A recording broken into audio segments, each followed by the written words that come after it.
Speaking of, is there a point in your career, do you feel like, going back to the last question as well, that like you suddenly felt like a momentum where you're like, oh, I'm getting over like a hump and now I'm getting to the point where I can do this?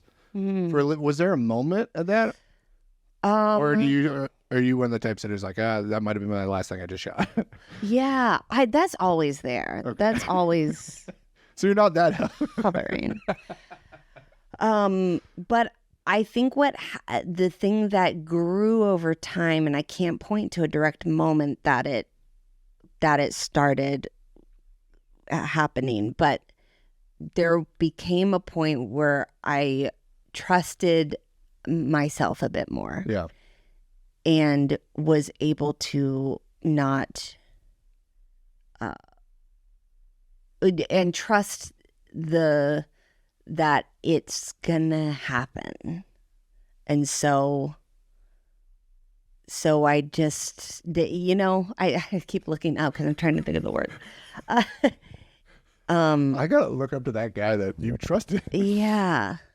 That's great, but you can't pinpoint it. No, you just kind of. There was not one moment. Yeah. I love that though. Yeah. But call me naive. You had to trust yourself a little bit to get into this business. For sure. Yeah. But I think there was a confidence that grew every time I would get a thing. It would help the confidence, Snowball. And the confidence would help the faith, and it all kind of work together to make it have more of an ease about it. I like that. Yeah. It's like an intuition thing almost. Yeah, exactly. Like, yeah. I'm putting Mary into this. I'm putting Mary into this audition. They're going to like it or they're not. And I'm confident in what I'm putting out there. Right. Right. Right. And I'm confident that if it doesn't work out, that's okay. And it wasn't on me. It wasn't meant to, or it just, I'm not right for it or for any reason. They didn't like the Mary sauce. And that's okay. It's not for everybody. Is it hard for you to do like a serious podcast after all the fun podcasts you do? No. But it is vulnerable. It's vulnerable talking about this stuff because it, like I said, it helps me to not think about it too much.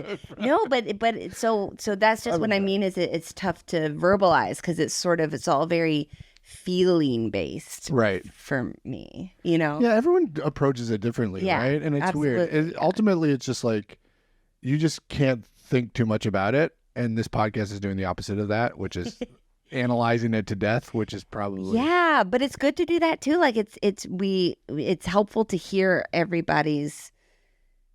what everybody thinks about it and how they approach. I know that, and that's kind of what we were talking about. Well, I was going to say you and Lauren being pregnant at the same time, you can relate to each other, and that's all we want to do, right? Is relate. We don't want to be.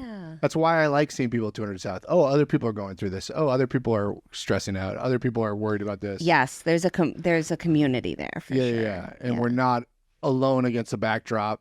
Yes. Like, why does my left eye shrink more than my right eye, type of thing.